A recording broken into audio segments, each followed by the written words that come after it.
जब इस देश में भारतीय जनता पार्टी की सरकार आई, देश में भी और उत्तर प्रदेश में भी, तो इसने यहाँ की जनता से बहुत सारे वायदे पहले किए थे और जब सरकार बन गई तो बहुत सारी ऐसी स्कीम लेकर के आए, जैसे कि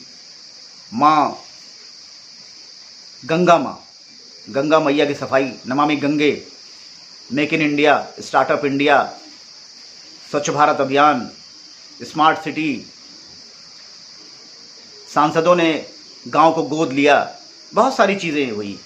क्या कोई सांसद बताएगा कि जिन गांवों को उन लोगों ने गोद लिया उनकी हालत क्या है, पहले वो कैसे थे, अब उनकी क्या हालत है। अभी फिर से सरकार ने कहा है कि फिर से आप गाँवों को गोद ले लीजिए।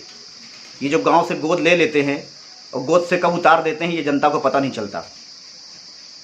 स्मार्ट सिटी के क्या हाल है वो आपको पता ही है। डीजल कहाँ पहुँच गया, पेट्रोल कहाँ पहुँच गया, ये देश को पता ही है। धारा 370 कश्मीर से हटने के बाद कश्मीरियों की ज़िंदगी में क्या बदलाव आया। जो हमारे कश्मीरी पंडित भाई हैं, क्या उनको वहाँ पे घर मिल गए, उनको मकान मिल गए। सेनाओं की जिसको लेकर हमेशा बीजेपी इमोशनल कार्ड जो प्ले करती है, हमारे देश के जवान जो इस देश की रक्षा करते हैं और इस देश की आन बान शान हैं, उनके खानों में दिक्कत थी, क्या उनके खाने में सुधार आया, ये सरकार नहीं बताएगी, ये देश के जवान बताएंगे। और नमामि गंगे के नाम पे बहुत पैसा सरकार ने जो है निकाल कर साइड में रखा कि हम माँ गंगा की सफाई में खर्च करेंगे। कहाँ पहुँचा ये प्रोजेक्ट, माँ गंगा की कितनी सफाई हो गई।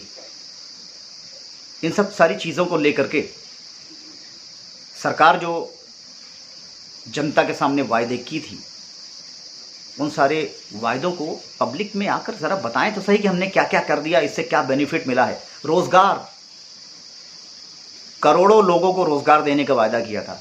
इस देश के हर ज़िले से एक एक रोज़गार, जिनको भारतीय जनता पार्टी की सरकार में रोज़गार मिला हो, नौकरी मिली हो, कम से कम उनको ही सामने खड़ा कर दें कि मैं हूँ जिसे भारतीय जनता पार्टी की सरकार में नौकरी मिली है। ऐसी एक प्रेस कॉन्फ्रेंस कर दें। तो भारतीय जनता पार्टी ने पिछले कई सालों में इस देश में या प्रदेश में जो जो काम किए हैं, उनको चाहिए कि पब्लिक में बताएं तो, प्रेस कॉन्फ्रेंस करके सुनाएं तो।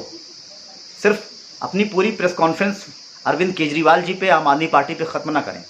देश की जनता से जो वायदे किए थे उन वायदों को भी बताएं कि हाँ हमने ये कर दिया, हमने ये कर दिया। स्मार्ट सिटी की क्या हाल है, ये सब सारी चीज़ें बताएं। जनता सुनना चाहती है। भारतीय जनता पार्टी आपका जो असली चेहरा है ना, अच्छे दिन लाने का, 15 लाख रुपए खाते में जमा कराने का, डीजल और पेट्रोल का सस्ता करने का, बेरोज़गारों को रोज़गार देने का, इन सारी चीज़ों के असली तस्वीर बाहर लेकर के आइए। देश की जनता जानना चाहती है, सुनना चाहती है।